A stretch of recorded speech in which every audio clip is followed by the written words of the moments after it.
de greul negrii vecinicii.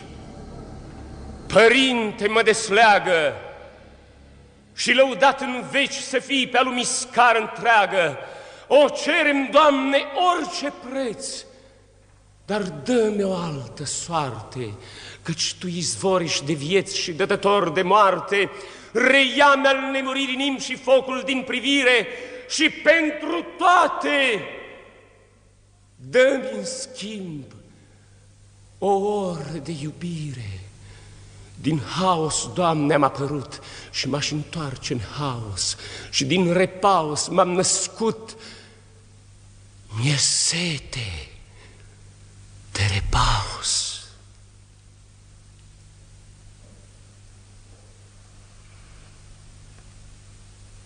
Hiperion, ce din genunchi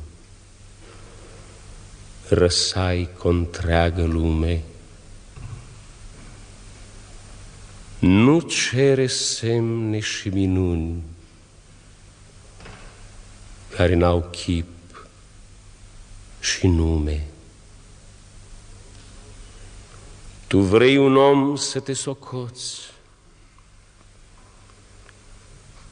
cu ei să te asameni, dar piară oamenii cu toți, s-ar naște iarăși oameni. Ei numai doar durează în vânt deșerte idealuri, când valuri află un mormânt, răsar în urmă valuri. Ei doar au stele cu noroc și prigoniri de soarte. Noi nu avem nici timp, nici loc și nu cunoaștem moarte. Îți dau catarg lângă catarg, oștiri spre a străbate pământul lung și marea în larg. Dar moartea nu se poate.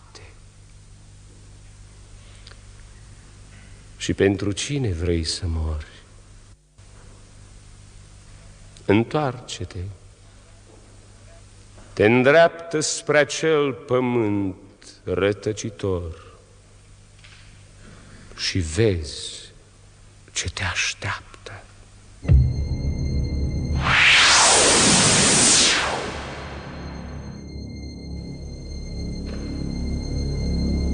În locul lui menit din cer,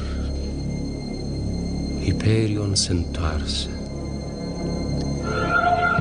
și ca și în ziua cea de ieri lumina și-o revarsă, dar nu mai cade ca în trecut în mări, din tot înaltul. Ce-ți pasă ție, chip de lut,